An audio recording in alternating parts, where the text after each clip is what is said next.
Menghadap kiblat ketika sholat itu adalah salah satu syarat sahnya sholat. Kalau tidak menghadap kiblat, maka sholat yang kita lakukan itu tidak sah. Tetapi dalam masalah ini ada ketentuan-ketentuan yang dibolehkan tidak menghadap kiblat ketika sholat. Jadi seseorang itu dibolehkan tidak menghadap kiblat ketika sholat itu karena ada 3 keadaan. Ya. Pertama, sholat ketika dalam keadaan sangat takut. Ya. Sehingga dengan ketakutan tersebut tidak bisa menghadap kiblat.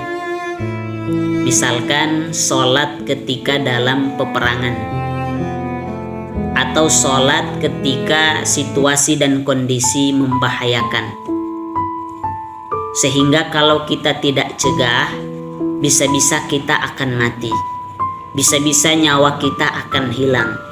Maka sholat dengan kondisi tersebut itu dibolehkan tidak menghadap kiblat. Dalilnya itu firman Allah Subhanahu wa taala dalam Al-Qur'an, fa in khiftum farijalan aw rukbanan. Jika kalian takut, maka sholatlah sambil berjalan atau berkendaraan. Ayat ini dijelaskan dalam tafsir Ibnu Umar. Di dalam tafsir Ibnu Umar menjelaskan bahwa berjalan atau berkendaraan itu maksudnya itu adalah menghadap kiblat atau tidak menghadap kiblat. Jadi dengan kondisi tersebut, dengan ketakutan tersebut, ya seperti yang saya jelaskan tadi, ya, karena kondisi-kondisi membahayakan, maka dibolehkan tidak menghadap kiblat. Kemudian kedua, ketika sholat di atas kendaraan.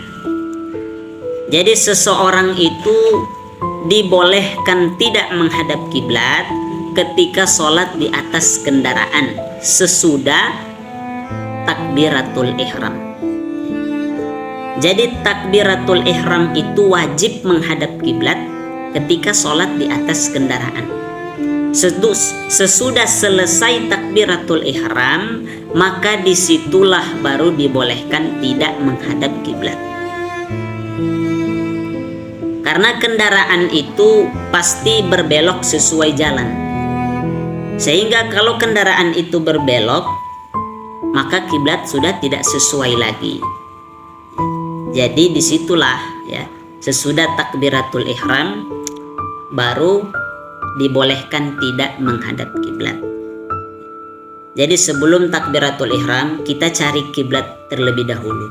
Kalau sudah dapat kiblat, maka kita takbiratul ihram, Allahu Akbar. Sesudah takbiratul ihram, mobil kita berbelok, ya, maka kita tetap diam. Ya. Posisi kita itu seperti pertama takbiratul ihram. Posisi kita itu seperti awal takbiratul ihram. Jadi tetap diam walaupun kendaraan itu berbelok. Jadi itu Rasulullah SAW pernah melakukannya. Karena Rasulullah SAW yusalli ala rahilatihi. Jadi Rasulullah SAW itu melakukan sholat di atas kendaraan beliau. Rasulullah tidak menghadap kiblat. Kenapa? Karena kendaraan beliau berbelok. Ya, jadi tidak sesuai lagi kiblat. Tapi Rasulullah tetap diam. Seperti posisi awal takbiratul ihram. Ya. Kemudian ketiga, apabila kiblat tidak dapat diketahui. Jadi seseorang yang tidak mengetahui kiblat, mungkin karena gelap gulita atau di tengah lautan, lupa membawa kompas dan lain sebagainya, sehingga kiblat tidak dapat diketahui, maka menghadap kemana saja itu dibolehkan. Jadi pernah terjadi di zaman sahabat Rasulullah Shallallahu Alaihi Wasallam, ketika Amir bin Rabi'ah, mereka itu melakukan sholat pada waktu malam dengan kondisi malam itu gelap gulita sehingga kiblat tidak dapat diketahui. Akhirnya mereka sholat menurut arah pendapat mereka masing-masing. Ketika datang sesudah itu datang waktu subuh, mereka menanyakan kepada Rasulullah Shallallahu Alaihi Wasallam tentang hal tersebut. Maka pada saat itulah turun ayat fa ainama tuwallu fa thamma wajhullah. Dimanapun kalian menghadap, disitulah wajhullah. Wajhullah ini artinya adalah kiblat. Jadi dimanapun kita menghadap, disitulah kiblat kita bagi orang yang tidak tahu arah kiblat. Jadi kiblat ini di mana-mana. Ya, kiblat ini di mana-mana bagi orang yang tidak tahu arah kiblat.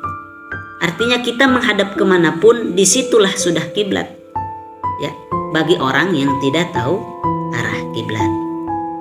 Jadi itulah ya 3 ketentuan-ketentuan atau sebab-sebab yang dibolehkan seseorang itu tidak menghadap kiblat ketika melakukan sholat.